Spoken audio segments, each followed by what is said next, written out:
हाँ, मैं दीपक हूँ, उम्मीदों का दीपक हूँ। इसी विश्वास पर काशीपुर की जनता ने अपना एक नया मेयर बनाया है और अब हमारे साथ हैं काशीपुर के महापौर, नवनिर्वाचित महापौर दीपक बाली। मुस्कुराहट देख सकते हैं। आज सवालों का दौर जारी रखूंगा। पहला सवाल, मेयर बन गए हैं दीपक बाली, वो पुराने वाले दीपक बाली रहेंगे या अब दीपक बाली अलग हो जाएंगे? नहीं, ऐसा नहीं है। जिस तरीके से हूँ वैसा ही रहूँगा और एक महापौर की जो जिम्मेदारियाँ होती हैं उनको समझते हुए निर्वहन करूँगा उनका। व्यक्ति के रूप में मेरे ऊपर कोई बदलाव नहीं आएगा। मैं जैसा हूँ वैसा रहूँगा, अपने लोगों के बीच में रहता हूँ, हमेशा रहूँगा और प्रयास करूँगा कि ज़्यादा से ज़्यादा रहूँ। सवाल अगर थोड़ा सा आपको चुभ सकता है, लेकिन श्रेय किसको देंगे? भारतीय जनता पार्टी कार्यकर्ताओं को, दीपक बाली को, जनता को, या उन नेताओं को जिन्होंने पार्टी में रहकर भीतर घात किया? देखिए, ऐसा है कि जहाँ तक श्रेय, इसमें से आप दीपक बाली को तो हटा दीजिए। दीपक बाली को कोई श्रेय नहीं जाता। वो भारतीय जनता पार्टी का एक साधारण कार्यकर्ता है, इसलिए उसके श्रेय का मतलब नहीं है जिसको भारतीय जनता पार्टी ने प्रत्याशी के तौर पर जनता में भेजा था। अब रहा किसको श्रेय, मैं श्रेय दूंगा काशीपुर की देवतुल्य जनता को। मैं श्रेय दूंगा भारतीय जनता पार्टी के शीर्ष नेतृत्व को। मैं श्रेय दूंगा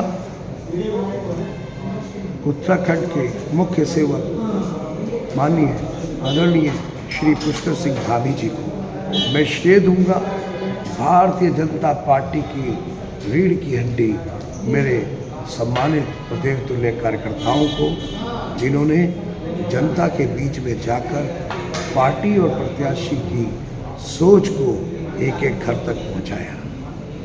मैं अपने सभी लोगों को इसका श्रेय दूंगा और जो उन्होंने मेरे ऊपर भरोसा और विश्वास जताया उस पर पूरा उतरूंगा।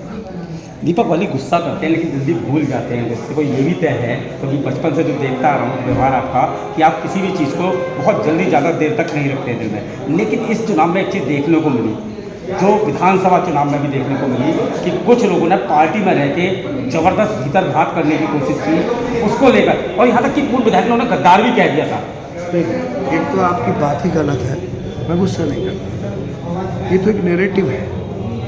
आप जनता में जाकर पूछिए, कोई भी ऐसा नहीं बोलेगा। ठीक है, चंद लोग ऐसा कहते होंगे तो उनके कार्य ऐसे होते होंगे जिस पर मुझे गुस्सा आ गया होगा। भाई, जनता के अहित की अगर कोई बात करेगा तो गुस्सा क्यों नहीं आना चाहिए, लेकिन अगर कोई जनता के हित की बात कर रहा है तो क्यों आएगा, पहली बात। और जहाँ तक रहा आपने कहा पार्टी के कुछ नेता, नहीं, मुझे सब ने चुनाव लड़ाया है, तभी मैं जीता हूँ। सब मेरे अपने हैं और मुझे किसी से कोई भी शिकायत नहीं है। भारतीय जनता पार्टी के हर नेता और कार्यकर्ता ने मुझे चुनाव लड़ाया है, सहयोग दिया है, उसकी वजह से मैंने इस चुनाव में जीत हासिल की है। विपक्ष लगातार आप पर हमलावर है कि ये जो चुनाव हुआ इसमें कहीं ना कहीं बेईमानी हुई है। वो तो आप अगर पिछले सारे चुनाव देखेंगे किसी भी चीज़ के, तो विपक्ष एक नैरेटिव बनाता है पोलिंग वाले दिन। वो कहता है कांग्रेस जीत गई। आप भी यही कहे सुनते होंगे, और वो जानते हैं कि कांग्रेस हार चुकी है, फिर भी कोशिश करते हैं जिससे कि ईवीएम की तरह जो कांग्रेस पूरे देश में करती है, जहाँ जीत जाते हैं वहाँ चुप रहते हैं और बाद में कहते हैं ईवीएम से छेड़छाड़ हो गई, बैलेट से छेड़छाड़ हो गई। वही यहाँ होता है कि जब चुनाव हार जाते हैं तो उसके बाद फिर ये शोर मचाना शुरू करते हैं कि बेईमानी हो गई। ना एक सेकंड के लिए लाइट गई,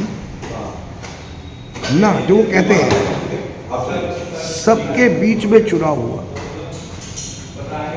उसके बाद सबके बीच में काउंटिंग हुई, किसी तरीका का कुछ भी इसमें हुआ नहीं। और सबसे अच्छी बात है कि इस बार तो जहाँ काउंटिंग हो रही थी वहाँ मीडिया को भी आने दिया गया। आप लोग वहाँ मौजूद रहे ना, पूरे टाइम मीडिया के, अगर कोई पत्रकार बंधु किसी काम से गए भी तो इतने सारे पत्रकार थे कि हर समय कुछ ना कुछ पत्रकार वहाँ पर मौजूद है। तो ये तो बेहतर आप जानते हैं कि क्या हुआ। अब वो एक दूसरा आरोप भी लगा रहे हैं कि जो संकल्प पत्र था वो झूठा था, वो पूरा नहीं हो पाएगा।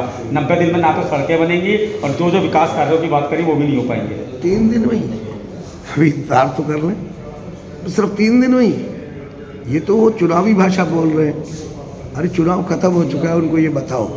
अब शहर को सुंदर स्वस्थ सुरक्षित बनाने की मुहिम में शामिल हो और जनता के बीच में विकास कार्यों को करने के लिए जनता के साथ शामिल हो। अब चुनाव उनको समझ में आना चाहिए कि चुनाव खत्म हो चुका है, अब ये चुनावी बातें छोड़ दें। अभी आपने एक बात कही अपने संबोधन में कि यदि विपक्ष चाहे तो मेरे साथ आकर विकास कार्यों में भागीदार बन सकता है। नहीं, मैंने इसलिए कहा कि जिस कार्यक्रम को मैंने शुरू किया आज, उसमें खालसा फाउंडेशन मेरे साथ था। कौन है खालसा फाउंडेशन? जनता के बीच में एक ग्रुप जो हमेशा सामाजिक कार्यों में लगा रहता है, जनता के हित में लगा रहता है। तो अगर विपक्ष के लोग भी आकर वहाँ साथ में खड़े हो जाते तो क्या मैं मना करता? मैं क्यों मना करूँगा?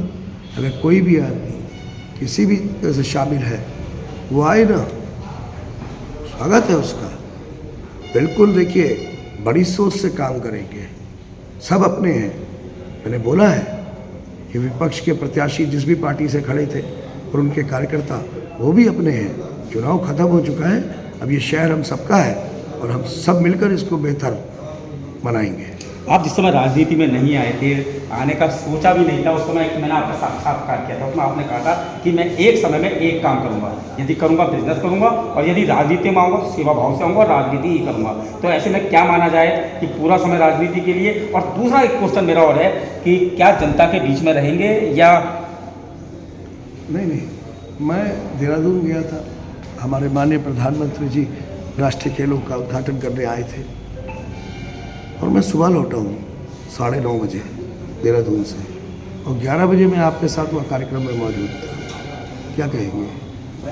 मेरा सारा समय जनता के लिए है। अभी शपथ ग्रहण के बाद मेरा जो समय है सुबह से एक समय नगर निगम के कामों को करने के लिए वहाँ पर जनता के लिए मौजूद रहूँगा। उसके बाद जो एक कार्यालय है मेरा, जो चुनावी कार्यालय रहा, उस कार्यालय को मैं जनता के लिए ही बोल रहा हूँ, बना रहा हूँ। वहाँ मैं देर शाम तक बैठूँगा, जब तक लोगों को ज़रूरत है मैं वहाँ बैठूँगा। एक अंतिम सवाल, एक जो आज का बड़ा महत्वपूर्ण सवाल होने जा रहा है कि अब कांग्रेस ने अपना सबसे बड़ा तुर्क, जैसे कि वो कहते हैं, निकाला और वो भी हार गए, धराशायी हो गया। तो ऐसे में अब कांग्रेस को आगामी चुनावों के लिए किस रूप में देखते हैं काशीपुर कांग्रेस को? देखिए, ऐसा है, कांग्रेस एक चीज़ से अलग नहीं हो सकती। कांग्रेस देश में ख़त्म हो रही है, प्रदेश में ख़त्म हो रही है, तो काशीपुर में कैसे जिंदा रह सकती है? कांग्रेस यहाँ भी ख़त्म हो गई। क्या मानते हैं कि आगे चुनौती कांग्रेस की? कोई चुनौती ना इस चुनाव में थी ना आगे रहेगी। तो ये थे हमारे साथ नवनियुक्त मेयर, नवनिर्वाचित मेयर दीपक बाली, जिन्होंने बेबाकी से सवालों के जवाब दिया और उन्होंने साफ कह दिया कि जो संकल्प उन्होंने लिए हैं वह सभी को पूरा करेंगे। सिटी न्यूज़ काशीपुर से अपने जयवीर राशि